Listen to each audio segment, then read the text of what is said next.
Serbuan tentara Mongol ke Jawa dipimpin oleh Jenderal Ike Mese. Tentara Mongol datang ke Jawa dengan tujuan menghukum Raja Kertanegara dari Kerajaan Singasari yang melukai dan memotong telinga Mengci, yaitu duta kekaisaran dinasti Yuan.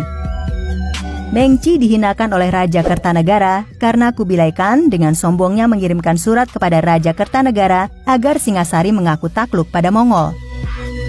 Tindakan Kertanegara terhadap utusan Mongol ini merupakan tantangan perang dari Singasari pada Kubilai Khan. Oleh karena itu, Kubilai Khan selaku pendiri dinasti Yuan menerjunkan pasukannya untuk menyerbu Jawa.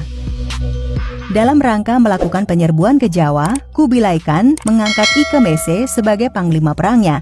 Sementara jumlah total pasukan Mongol yang dikerahkan untuk menyerang Jawa berjumlah 30.000 orang pasukan.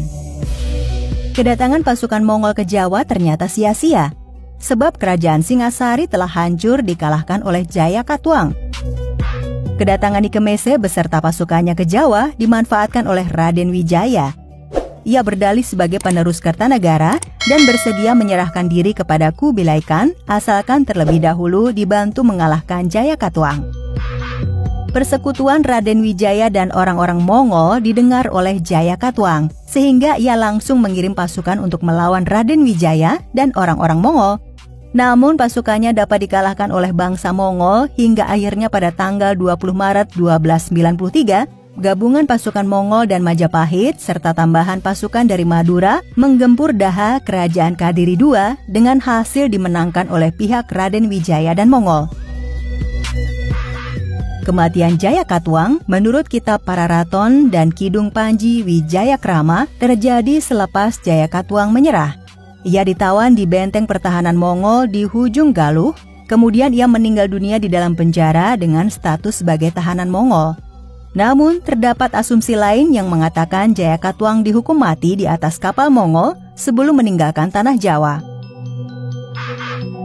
Keberhasilan Raden Wijaya terbayar sudah setelah niatnya terbalaskan menghancurkan Kadiri II di bawah pimpinan Jayakatwang. Setelah berhasil membantu Raden Wijaya, kini bangsa Mongol menagih janjinya untuk tunduk kepada bangsa Mongol dan menjadi bawahan dinasti Yuan di Tiongkok. Namun, Raden Wijaya yang sangat licik dan licin tersebut berdalih dengan pura-pura meminta izin untuk kembali ke Majapahit, mempersiapkan penyerahan dirinya dengan dikawal beberapa pasukan Mongol. Di tengah jalan, Raden Wijaya membasmi habis pasukan Mongol yang mengawalnya, kemudian memimpin serangan balik ke arah Daha, di mana pasukan Mongol sedang berpesta merayakan kemenangan tanpa siaga. Raden Wijaya membasmi sebagian pasukan Mongol yang dalam keadaan tidak siap.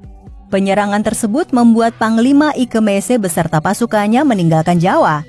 Setelah keberhasilannya mengusir Mongol, Raden Wijaya meresmikan dirinya sebagai Raja Majapahit dengan gelar Kertarajasa Jayawardana pada tahun 1293.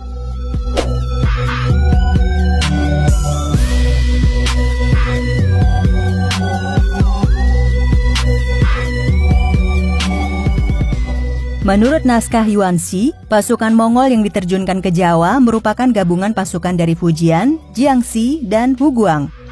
Datang ke Jawa dengan menaiki 1000 kapal dengan perbekalan yang cukup untuk 1 tahun. Adapun para pimpinan petang diserahkan pada 3 orang panglima, yaitu Panglima Shibi dari Mongol, Ike Mese dari Uighur, dan Guaxing dari Tiongkok. Pasukan Mongol diambil dari daerah Tiongkok Selatan yang dicocokkan dari pakaian perangnya yang ringan dan tipis sesuai dengan kondisi cuaca Jawa yang tropis. Selain pakaian sebagai tameng, pasukan Mongol juga dilengkapi dengan busur, perisai, tombak, meriam, dan kapak. Dalam kapalnya, pasukan Mongol juga difasilitasi kuda. Kapal yang ditunggangi pasukan Mongol diperkirakan memiliki ukuran lebar 11 meter dengan panjang kurang lebih 30 meter yang diperkirakan dapat memuat 20 atau 30 orang pasukan.